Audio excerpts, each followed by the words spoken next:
Hello everyone and welcome to NS online education. My name is Naveen Kumar. आज हम cover कर रहे हैं स्टीरियो आइसोमर और इसमें हम डिस्कस करेंगे क्या स्टीरियो आइसोमर्स क्या होते हैं। उसके बाद हम डिस्कस करेंगे इसके टाइप्स लाइक ज्योमेट्रिक आइसोमर, इमेजोमर, डायस्टोमर। और उसके बाद हम डिस्कस करेंगे RS and LD system. RS and LD system actually क्या है, ये नेमिंग सिस्टम है जो कि हम यूज करते हैं इन स्टीरियो आइसोमर्स को रिप्रेजेंट करने के लिए। ठीक है, तो चलिए स्टार्ट करते हैं। स्टीरियो केमिस्ट्री, देखिए स्टीरियो केमिस्ट्री आपकी केमिस्ट्री की वो ब्रांच है जिसमें हम एटम्स का स्पेशल अरेंजमेंट को स्टडी करते हैं with in a molecule.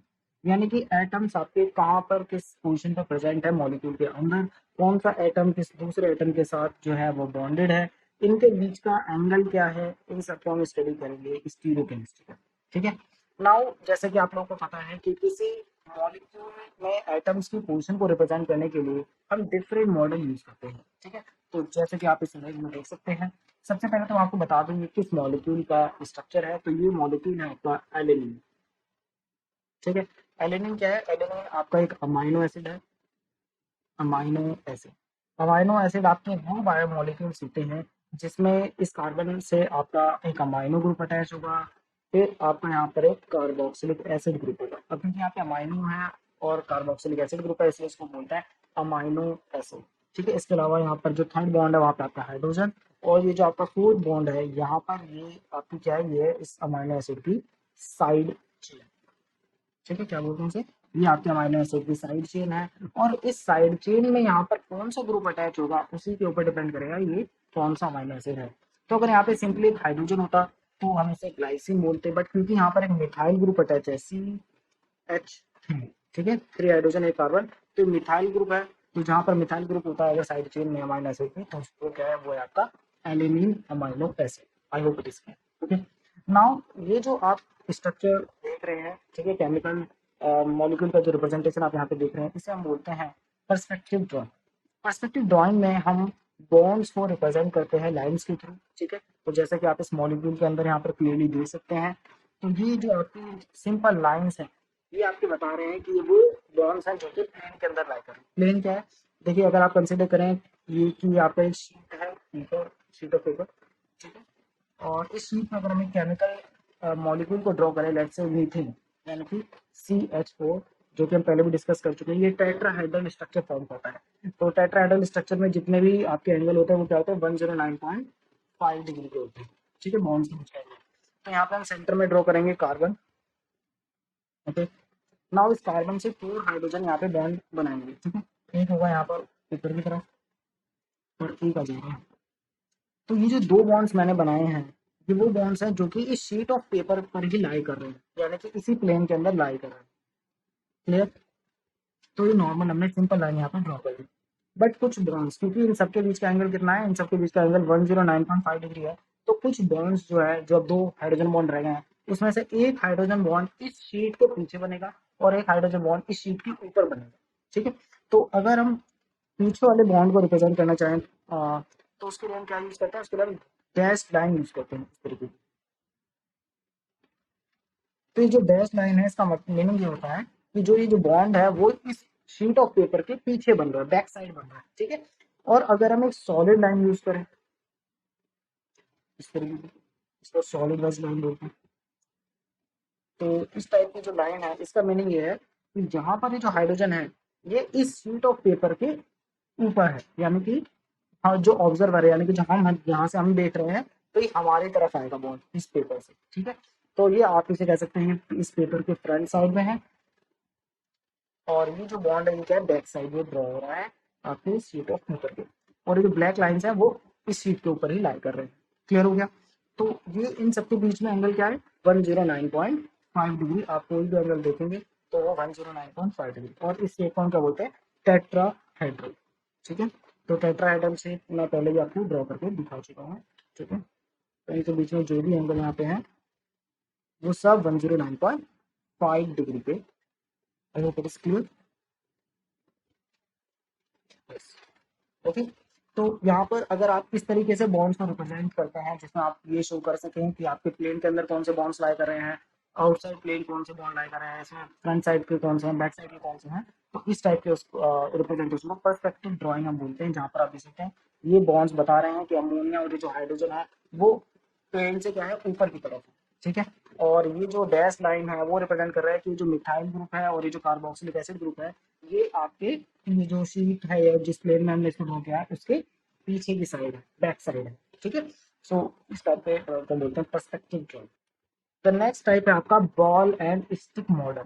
Ball and stick model में हम एटम्स को रिप्रेजेंट करते हैं बॉल से, जैसे कि आप यहाँ पर देख सकते हैं ये आपका ऑक्सीजन एटम है, ये आपके कार्बन एटम है, ये आपका हाइड्रोजन एटम है, और ये जो ब्लू है ये आपका नाइट्रोजन एटम है, ठीक है। तो बॉल्स यूज करते हैं टू रिप्रेजेंट एटम्स, और बॉन्ड्स को रिप्रेजेंट करने के लिए हम किसको यूज करते हैं, स्टिक्स को, ठीक है। तो जैसे कि आप यहाँ पर देख सकते हैं तो ये आपका सिंगल बॉन्ड है, और डबल बॉन्ड के लिए यहाँ पे दो स्टिक्स ज्वाइन किया गया है, ठीक है। बॉल एंड स्टिक मॉडल और भी ज्यादा अच्छा रिप्रेजेंटेशन हमें देता है।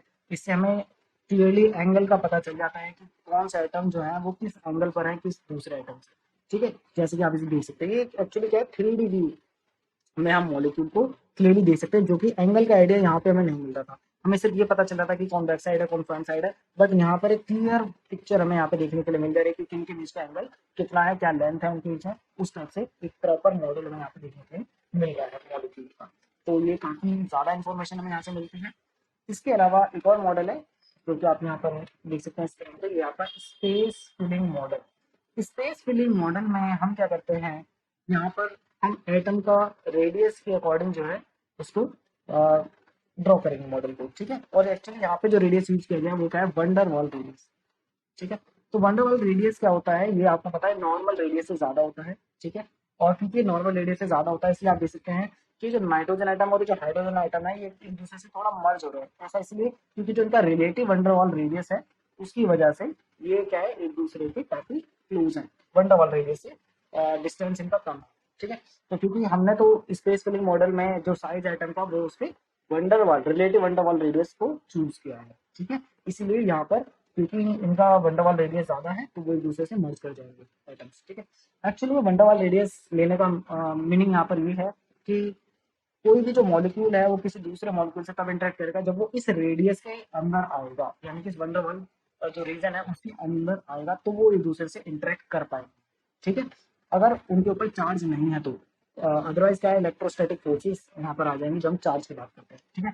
अदरवाइज जो है अगर जो मॉलिक्यूल है चार्ज नहीं है तो ये जो वंडरवाल रेडियस यहाँ पे यूज किया गया है इसको ड्रॉ करने के लिए इस मॉडल को, तो उसके अंदर अगर कोई दूसरा मॉलिक्यूल आएगा तब ये उसके साथ इंटरेक्ट कर पाएगा मॉलिक्यूल। तो इससे हमें आइडिया मिल जाता है कि कितना रीजन जो है वो एक्चुअली में इस मॉलिक्यूल ने ऑक्यूपाई किया है, जिसमें कोई दूसरा आएगा तो फिर उससे इंटरेक्ट कर पाएगा। तो इसका अपना एक यूज है इस मॉडल का, इसका एक अपना यूज है मॉडल का, ठीक है। और इसका अपना यूज है, सबके अपने अपने यूज है, एक सिंपल पिक्टोरियल रिप्रेजेंटेशन, ठीक है।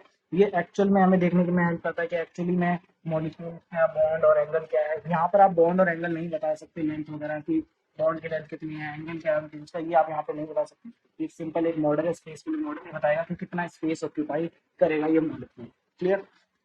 इसके बाद एक नेक्स्ट मॉडल आपके पास आता है फिशर प्रोजेक्शन।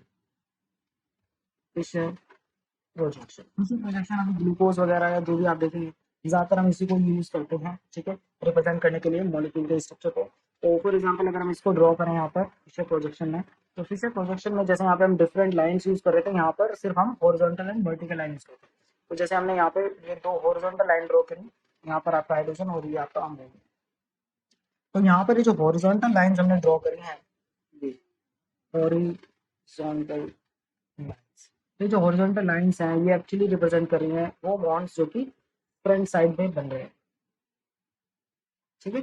जैसे कि आपने देखा था यहाँ पर हमने डिफरेंट एक सॉलिड लाइन यहाँ पे हमने यूज करी थी थोड़ी बोल्ड, ताकि हम रिप्रेजेंट कर सकें कि ये जो बॉन्ड है ये जो हाइड्रोजन है वो जो शीट का जो प्लेन है या डिस्प्ले का जो प्लेन है उससे ऊपर की तरफ ही बन रहा है, ठीक है।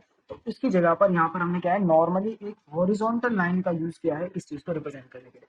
तो अगर हॉरिजॉन्टल लाइन है दैट मीन्स कि ये जो बॉन्ड्स हैं ये जो हाइड्रोजन है या फिर जो अमोनिया है ये आपका कहाँ है, ये आपका फ्रंट साइड में है प्लेन के, ठीक है। और इसके अलावा अगर हम हॉरिजॉन वर्टिकल लाइंस ड्रॉ करते हैं तो यहाँ पर आपका COO माइनस और नीचे है CH3। तो जो वर्टिकल लाइंस है इनका मीनिंग है यहाँ पर,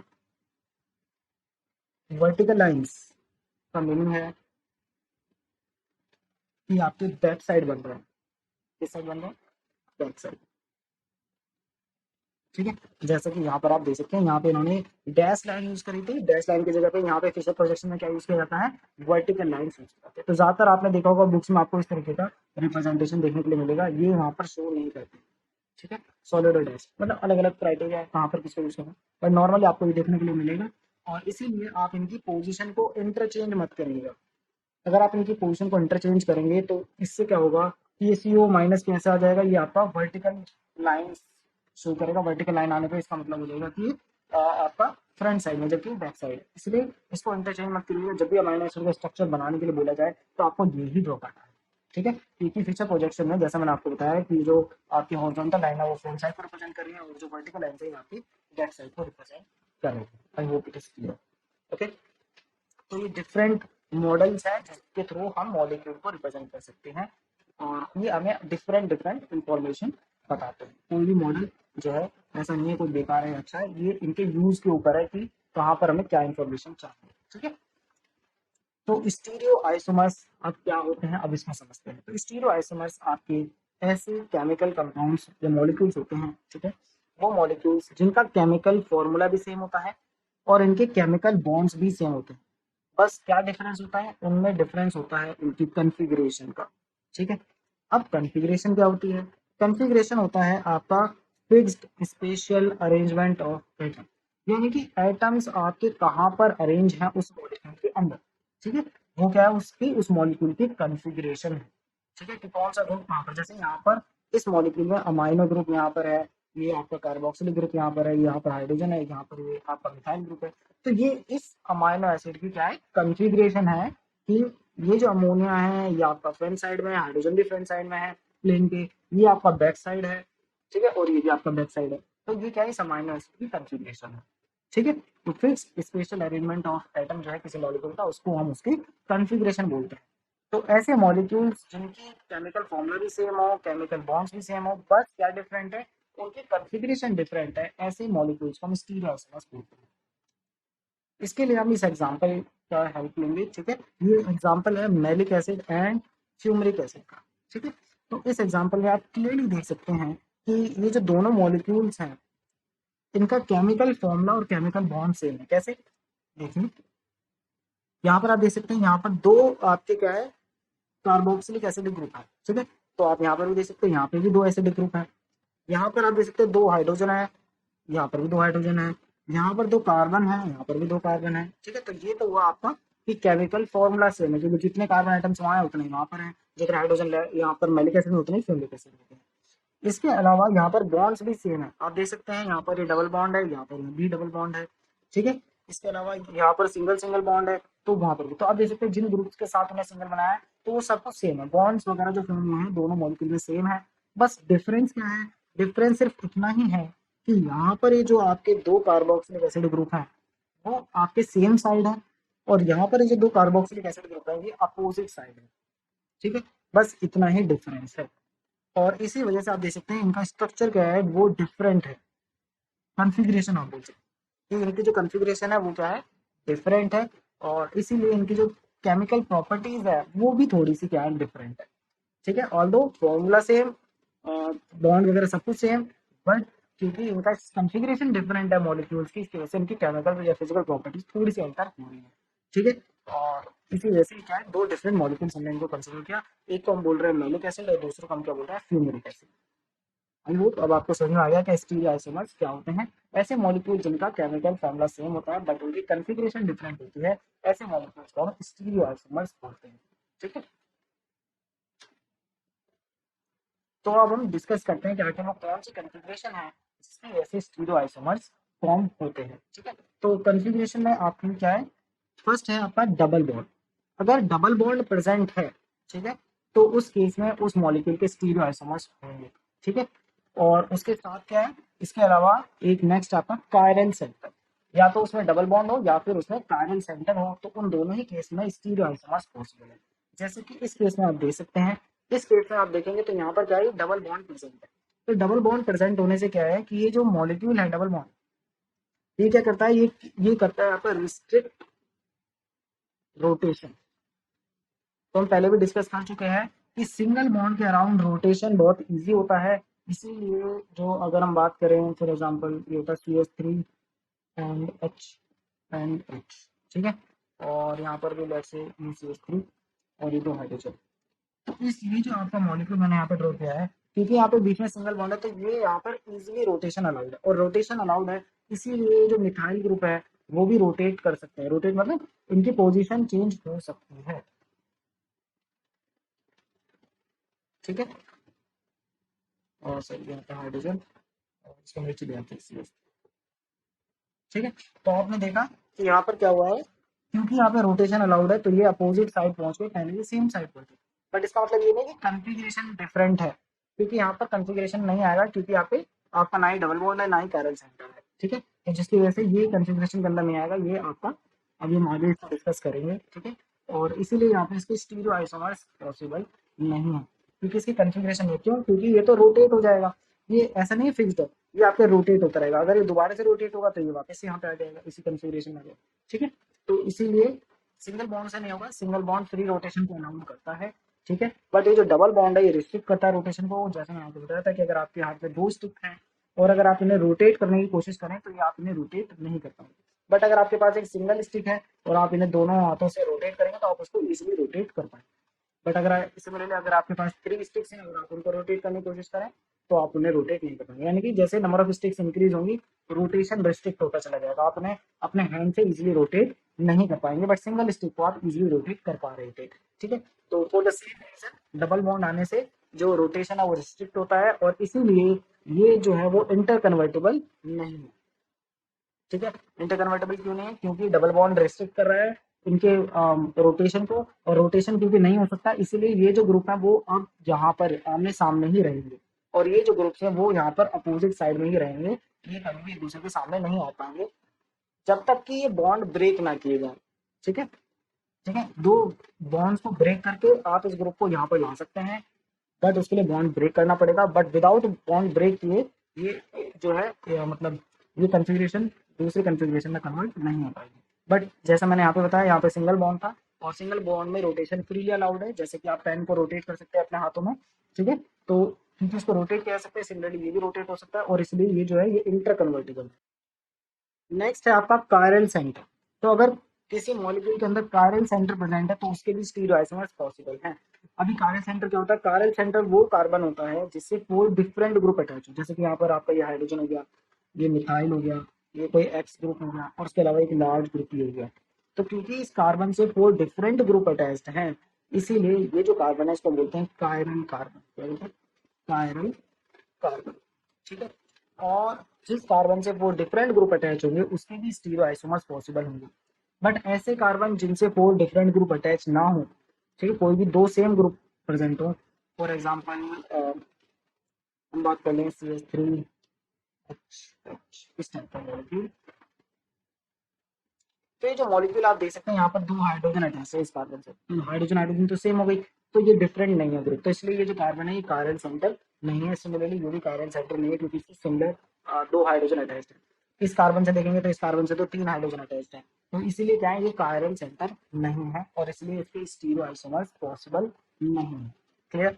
अब ऐसा क्यों होता है कि इसके स्टीरियो आइसोमर पॉसिबल क्यों नहीं है, इसे हम आगे डिस्कस करेंगे, ठीक है। भाई एक चीज को ध्यान रखें कि ये जो स्टीरियो आइसोमर्स अभी हम देखेंगे, ठीक है, जैसे कि हमने यहाँ पे देखा मैलिक एसिड एंड फ्यूमिक एसिड, तो ये जो स्टीरियो आइसोमर है ये इंटर कन्वर्टेबल नहीं है जब तक कि कोई बॉन्ड एक या एक से ज्यादा बॉन्ड यहाँ पे ब्रेक ना किए जाए, तब तक जो है ये यहाँ पर एक दूसरे में इंटर कन्वर्टेबल नहीं है, ठीक है। तो अब हम सबसे पहला टाइप डिस्कस करने जा रहे हैं स्टीरियो आइसोमर्स का, जिसका नाम है जियोमेट्रिक आइसोमर्स। तो जियोमेट्रिक आइसोमर्स का एग्जांपल अभी हमने देखा भी, और उसका एग्जांपल वही है मैलिक एसिड एंड फ्यूमिक एसिड। तो जियोमेट्रिक आइसोमर्स में क्या होता है, यहाँ पर डबल बॉन्ड प्रेजेंट होगा, ठीक है, और डबल बॉन्ड प्रेजेंट होने से मॉलिक्यूल्स के जो एटम्स ग्रुप अटैच्ड है उनका फिक्स्ड अरेंजमेंट होगा, ठीक है। तो या तो वो सेम साइड पे प्रेजेंट होंगे ग्रुप, या वो अपोजिट साइड पे प्रेजेंट होंगे, ठीक है। अगर ग्रुप जो है वो सेम साइड पे प्रेजेंट है, जैसे कि यहाँ पर प्रेजेंट है, ठीक है, तो ये क्या है, इसको बोलते हैं सिस आइसोमर। सिस का मतलब होता है ऑन द सेम साइड, ठीक है।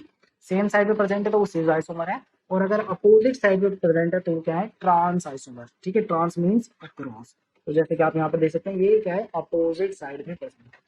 अब ये कभी भी एक दूसरे के सामने से ले नहीं आ पाएंगे क्योंकि डबल बॉन्ड रेस्ट्रिक्ट कर रहा है रोटेशन। Rotate clear. तो malic acid and formic acid क्या है, सिस ट्रांस आइसोमर्स है या फिर ज्योमेट्रिक आइसोमर, जहाँ पर क्या है डबल बॉन्ड रेस्ट्रिक्ट कर रहा है इनके रोटेशन को।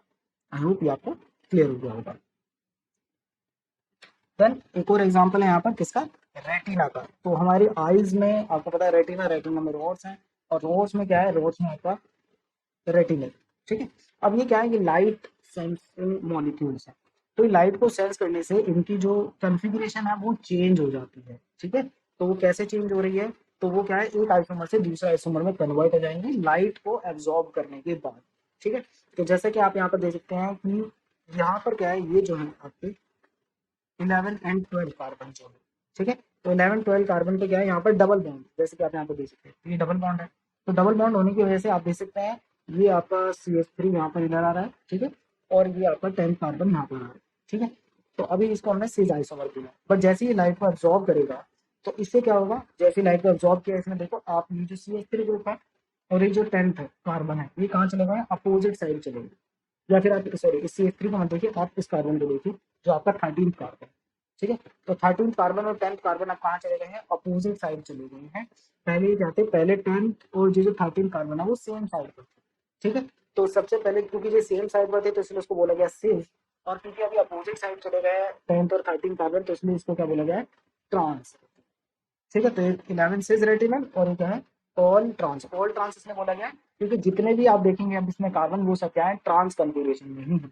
ठीक है। तो इसलिए ऐसा फिक्स नहीं है, बट यहाँ पर सिर्फ एक ही ये जो 11th और 12th कार्बन है, बट यही क्या है, सिस कॉन्फ़िगरेशन में थे। बाकी जैसे ही उसने लाइट को एब्जॉर्ब कर किया वो किस में कन्वर्ट हो गए, वो ट्रांस में कन्वर्ट हो गए। ठीक है। तो ये जो एनर्जी एब्जॉर्ब किया 250 किलो जूल पर मोल, ये क्या करती है, ये 11 सिस रेटिनल को कन्वर्ट कर देती है किसमें, ऑल ट्रांस रेटिनल में, जिसकी वजह से इलेक्ट्रिकल चेंज आता है रेटिनल सेल में that lead to nerve impulse. I hope ये आपको क्लियर हो गया होगा। अब हमारा नेक्स्ट टाइप है इनेशोमर एंड डायस्टोमर। ठीक है। ये थोड़े स्पेशल है, ये हमें अमाइनो एसिड में भी देखने के लिए मिलते हैं। और ये बेसिकली किसकी वजह से होते हैं, ये होते हैं आपके कायरल कार्बन की वजह से, जो कि अभी हमने डिस्कस किया था कि जो स्टीरियो आइसोमर या तो डबल बॉन्ड की वजह से होंगे या फिर कायरल कार्बन की वजह से। तो ये जो है ये आपके किसकी वजह से है, कायरल कार्बन की वजह से होते हैं। ठीक है। कायरल कार्बन क्या होता है, जिससे 4 डिफरेंट सब्सिट्यूएंट बॉन्डेड होते हैं। ठीक है। उसे हम कायरल कार्बन बोलते हैं। अब यहाँ पर इसके फर्दर 2 टाइप्स हो सकते हैं। इसमें आएगा, एक आएगा आपका इनिशोमर। इनिशोमर क्या होते हैं, इनिशोमर आपके क्या है, मिरर इमेज होती है। मतलब ये ऐसे मॉलिक्यूल हैं जो कि एक दूसरे की मिरर इमेज होती हैं, ऐसे आइसोमर्स को हम इनिशोमर बोलते हैं। और जो कि मिरर इमेज नहीं होते हैं उन्हें हम बोलते हैं डायस्टोमर। बस इतना ही डिफरेंस। ठीक है। अब एग्जाम्पल से समझते हैं। तो जैसा कि आप यहाँ पर देख सकते हैं ये आपका है ये आपका कायरल कार्बन हो गया। कायरल कार्बन मैंने बताया जिससे 4 डिफरेंट ग्रुप अटैच होते हैं उसे हम कायरल कार्बन बोलते हैं। ठीक है। तो कायरल कार्बन ये है क्योंकि इससे 4 डिफरेंट ग्रुप अटैच हैं, ए, देन आप देख सकते हैं B and X and Y. तो अगर हम इसे मिरर में देखें इस मॉलिक्यूल को, तो मिरर में देखने से क्या होगा, आप देखेंगे कि ये एक्स और वाई, एक्स जो कि आपका यहाँ पर इस साइड था अब ये इस साइड आ गया है, वाई आपको यहाँ पे दिखाई देगा, बी पीछे चला जाएगा और ए एज इट इज जैसा वो ऊपर था। ठीक है। तो आपने देखा ये जो दो मॉलिक्यूल है ये दूसरे क्या है, मिरर इमेज है। ठीक है। मिरर इमेज तो ये है, बट ये आपकी क्या है, नॉन सुपर इम्पोजिबल।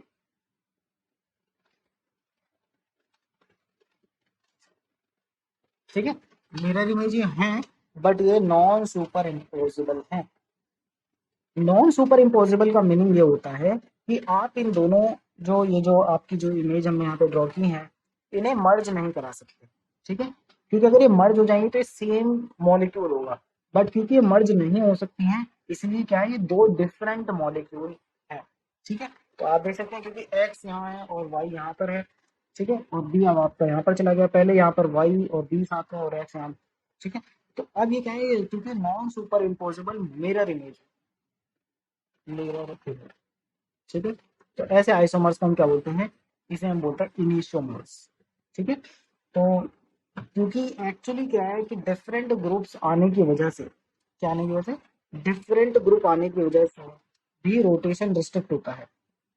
ठीक है। Restrict rotation. क्योंकि इसमें कुछ लार्ज ग्रुप होंगे, कुछ स्मॉल ग्रुप्स होंगे। तो लार्ज ग्रुप्स आने की वजह से क्या होता है, रोटेशन रेस्ट्रिक्ट होता है। तो जितने आप हाइड्रोजन एटम्स को रिप्लेस करें, ठीक है, हाइड्रोकार्बन ही होता है सारे बायोमोलिक्यूल्स, तो जितने हाइड्रोजन एटम्स को आप रिप्लेस करके कोई दूसरा ग्रुप वहां पे अटैच करेंगे, हैवी ग्रुप, उतना ही रोटेशन रेस्ट्रिक्ट। और यहाँ पर आप देख सकते हैं कि ये तो हमने देखा कि नॉन सुपर इम्पोजिबल इमेज तब बनते हैं जब आपके कायरल कार्बन प्रेजेंट हो, ठीक है। बट अगर कायरल कार्बन प्रेजेंट ही ना हो तो सुपर इम्पोजिबल इमेज बन पाएंगे या फिर नहीं बन पाएंगे, तो उसको भी हम चेक कर लेते हैं।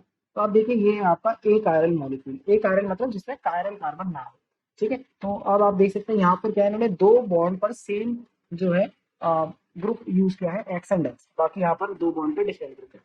तो इससे क्या हुआ, जब हमने इसके मिरर इमेज देखेंगे तो यहाँ पर ये एक्स आ गया और यहाँ पर ये एक्स आ गया और ये बी हो गया, ठीक है। अब आपको लगेगा ये भी तो डिफरेंट मॉलिक्यूल है, बट ये एक्चुअली डिफरेंट मॉलिक्यूल नहीं है। अगर आप इस मॉलिक्यूल को, इस सेम मॉलिक्यूल को क्या करें, रोटेट कर दें, ठीक है, रोटेट करेंगे तो ये आपको, ये ग्रुप आपको सामने ही दिखाई देगा, ठीक है। और ये जो है ये अपनी पोजीशन पे, बस आपने क्या किया एक्चुअली में, बस यहाँ पे आपने इस मॉलिक्यूल को रोटेट किया, और रोटेट करने से आपको ये ऐसा दिखेगा, बट इसका मतलब ये नहीं है कि कोई डिफरेंट मॉलिक्यूल है, आपने सेम मॉलिक्यूल को बस रोटेट किया, तो आपको उसका डिफरेंट एंगल नजर आ रहा है। तो ये आप फ्रंट साइड से देख रहे थे, ठीक है, और ये जो मॉलिक्यूल की इमेज है बैक साइड से है, बस इतना ही यहाँ पर डिफरेंस है। तो ये कोई दूसरा मॉलिक्यूल यहाँ पे नहीं बना है, ये सेम मॉलिक्यूल है, बस उसको आप एक बार फ्रंट साइड से देख रहे हैं, एक बार आप बैक साइड से देख रहे हैं, ठीक है। फ्रंट साइड से देख रहे हैं तो आपको ऐसा दिखाई दे रहा है, बैक साइड से देख रहे हैं तो इस तरीके से दिख रहा है, ठीक है। और इसलिए कहा जा रहा है कि अगर कायरल कार्बन नहीं है तो आपके स्टीरियो आइसोमर्स वहां पे फॉर्म नहीं होंगे।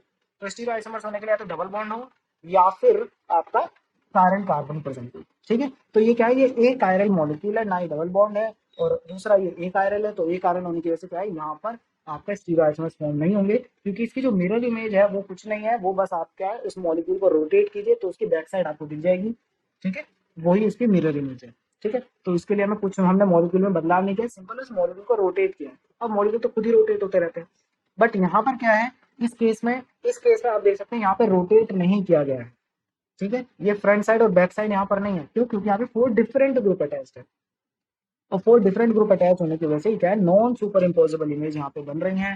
दैट मीन्स ये दो डिफरेंट मॉलिक्यूल्स हैं, क्लियर हो गया। तो although same chemical formula, same bond form कर रहे हैं, बट जो बॉन्ड फॉर्म किए गए हैं वो उनकी पोजीशन डिफरेंट है, पहले एक्स यहाँ पर है, वाई और ए के क्लोज, ठीक है, और इससे पहले जो एक्स था वो बी और ए के क्लोज था। तो क्योंकि बॉन्ड की जो, अब आप देख सकते हैं अरेंजमेंट चेंज हो गया है, उसकी वजह से यहाँ पर टू डिफरेंट आइसोमर्स यहाँ पर थे, ठीक है। और अगर ये non super imposable mirror image है तो ये इनेसोमर्स है, और अगर ये नॉन सुपर इम्पोजिबल, और अगर ये मिरर इमेज नहीं है, ठीक है, नॉट मिरर इमेज, तो उस केस में वो क्या है, डायस्टोमर्स कहना है, ठीक है। जरूरी नहीं है मिरर इमेज हो, क्लियर है। ये ग्लूकोज जब हम डिस्कस करेंगे ना तो वहां पर ज्यादा अच्छे से समझ में आएगा, क्योंकि इनेसोमर डायस्टोमर वहां पे देखने के लिए इजीली मिल जाते हैं, अमाइनो एसिड की जब हम बात करते हैं तो वहां पे इनेसोमर आपको देखने को मिलेगा, ओके। नाउ कायरल कार्बन के बारे में थोड़ा सा डिस्कस कर लेते हैं। कायरल सेंटर, कायरल सेंटर क्या होता है, कायरल सेंटर आपके वो कार्बन है, वो कार्बन एटम्स जिनसे फोर डिफरेंट सब्स्टिट्यूएंट अटैच होते हैं, ठीक है। इन हम एसिमेट्रिक मॉलिक्यूल ये फॉर्म करते हैं, या फिर इसे आप एसिमेट्रिक कार्बन भी बोल सकते हैं, या फिर आप इसे कायरल कार्बन भी या कायरल सेंटर भी से आप कह सकते हैं, ठीक है। तो कायरोस का मतलब होता है हैंड, तो डिफरेंट हैंड पे डिफरेंट ग्रुप अटैच हो तो उसे हम कायरल कार्बन बोलेंगे, ठीक है। देन अब कितने जो है स्टीरियो आइसोमर्स एक मॉलिक्यूल के हो सकते हैं, जरूरी नहीं है एक ही हो, जैसे हमने यहाँ पर देखा है, तो ये तो हमने एक मिरर इमेज देखी है, बट ऐसा नहीं है, जरूरी नहीं है कि मिरर इमेज हो, ठीक है। ऐसा भी हो सकता है कि उस मॉलिक्यूल का कोई स्टीरियो आइसोमर है वो उसकी मिरर इमेज ना हो, तो उस केस में उसको डायस्टोमर बोलते हैं। तो हमें कैसे पता चलेगा कि किस मॉलिक्यूल के कितने स्टीरियो आइसोमर्स हो सकते हैं, तो उसके लिए फॉर्मूला है, अगर एक मॉलिक्यूल के पास सिर्फ एक कायरल कार्बन है तो उसके दो स्टीरियो आइसोमर्स होंगे, जैसे कि अमाइनो एसिड, ठीक है। तो यहाँ पर भी आप देख सकते हैं, यहाँ पर भी एक सिंगल कायरल कार्बन है, तो इसलिए यहाँ पर सिर्फ दो ही इसके स्टीरियो आइसोमर्स पॉसिबल है, जो कि हम यहाँ पर देख सकते हैं। बट अगर दो से ज्यादा है कायरल कार्बन, ठीक है, तो उस केस में जो नंबर ऑफ स्टीरियो आइसोमर्स है उसके लिए फॉर्मूला क्या है, ये 2n, 2n मतलब n है आपके कायरल कार्बन, जितने उसमें कायरल कार्बन है उसको मल्टीप्लाई कर दीजिए 2 से, तो आपको पता चल जाएगा कि उसके कितने स्टीरियो आइसोमर्स पॉसिबल है, ठीक है। इसको याद रखिएगा, इससे रिलेटेड क्वेश्चन आपसे पूछे जा सकते हैं कि इस मॉलिक्यूल के अंदर, इस मॉलिक्यूल में कितना स्टीरियो आइसोमर पॉसिबल है, तो आपको ये लिखना है कि उसमें कायरल सेंटर कितने हैं, क्लियर। तो फॉर एग्जांपल मैं आपको एक एग्जांपल दे देता हूँ, वैसे पहले इसको समझ लेते हैं। तो ये जो आप देख सकते हैं ये क्या है, ये इनर्शियोमर है और ये एक दूसरे की क्या है, मिरर इमेज है।